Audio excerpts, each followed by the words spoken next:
আমি আর ওই মেয়েটা ছাদে চলে গেলাম, যে দেখলাম কি যে দুইজন ট্রাক ভর্তি ডেড বডি। মুক্তিযুদ্ধ একটি যুদ্ধ নয়, এটি বাঙালির আত্মপরিচয়, স্বাধীনতার স্বপ্ন এবং অস্তিত্ব রক্ষার সংগ্রাম। 1971 সালে গোটা জাতি স্বাধীনতার জন্য লড়াইয়ে ঝাঁপিয়ে পড়েছিল, কিন্তু সেই যুদ্ধে কাঁধে কাঁধ মিলিয়ে লড়েছিলেন এদেশের নারীরাও। সেই সাহসী নারীদের একজন ডক্টর লায়লা পারভীন বানু। কুষ্টিয়ার এক সম্ভ্রান্ত ও প্রগতিশীল পরিবারে জন্ম লায়লা পারভীন বানুর। 6 ভাই বোনের মধ্যে তিনি ছিলেন সবার বড়। পিতা শহীদ মুক্তিযোদ্ধা আজিজুর রহমান, মাতা আনোয়ারা রহমান। পিতামাতার অনুপ্রেরণায় 1967 সালে তিনি ভর্তি হন রাজশাহী মেডিকেল কলেজে। স্বপ্ন ছিল একজন চিকিৎসক হয়ে মানুষের সেবা করার, কিন্তু ইতিহাসে তাকে অন্য এক পথে ডেকে নিচ্ছিল। 1971 সালে 14 এপ্রিল পাক হানাদার বাহিনীর নৃশংস আক্রমণে নির্মমভাবে হত্যা করা হয় তার বাবাকে। সন্ধ্যা পর্যন্ত বাবার মরদেহ পড়েছিল ঘটনাস্থলে। ভয়ে কেউ এগিয়ে আসেননি তাকে দাফন করার জন্য। সেই মুহূর্তে বদলে যায় লায়লা পারভীনের জীবন। বাবার লাশ দাফনের জন্য ধারে ধারে ঘুরেছি, কিন্তু কেউ এগিয়ে আসেনি। সেদিনই সিদ্ধান্ত নেই দেশের জন্য লড়ব।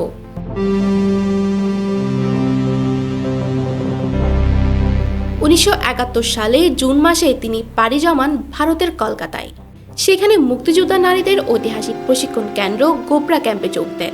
এই ক্যাম্প পরিচালনা করতেন মুক্তিযুদ্ধের আরেক সাহসী নেত্রী সৈয়দা সাজাদা চৌধুরী। এখানে প্রায় 300 তরুণী ও কিশোরী যুদ্ধের জন্য প্রস্তুতি নিচ্ছিলেন। তারা শিখতেন civil defence, nursing, first aid এবং আত্মরক্ষামূলক কৌশল। গোবরা ক্যাম্প থেকে লায়লা পারভীন বানুর আহত মুক্তিযোদ্ধাদের সেবা করেছেন। সীমান্তের কাছে শরণার্থী শিবিরে প্রতিদিন অসংখ্য আহত মানুষ আসতেন। তিনি তাদের চিকিৎসা, খাবার ও পানির ব্যবস্থা করতেন। পাক সেনাদের নির্যাতনে শিকার নারীদের চিকিৎসা করে সুস্থ করে তুলেছেন। নিজের পরিবার থেকে বিচ্ছিন্ন হয়ে শুধু দেশের জন্য কাজ করে গেছেন এই মহিয়সী নারী। যুদ্ধ শুধু দেশের জন্য সংগ্রাম নয়, ব্যক্তিগত ত্যাগেরও ইতিহাস। পাক সেনারা তাদের গ্রামে আগুন ধরিয়ে দেয়। বাড়ি ফিরে তিনি দেখতে পান তার দাদা নিহত। পরপর প্রিয়জন হারানোর সে বেদনা তাকে ভেঙে দেয়নি, বরং স্বাধীনতার জন্য তার সংকল্পকে আরও দৃঢ় করেছে। দেশ স্বাধীন হওয়ার পর আবার পড়াশোনা শুরু করেন তিনি। পরবর্তীতে গ্রামীণ মানুষের চিকিৎসা সেবায় নিজেকে নিয়োজিত করেন গণস্বাস্থ্য কেন্দ্র। আন্তর্জাতিক বিভিন্ন সম্মেলনেও বাংলাদেশের প্রতিনিধিত্ব করেছেন তিনি।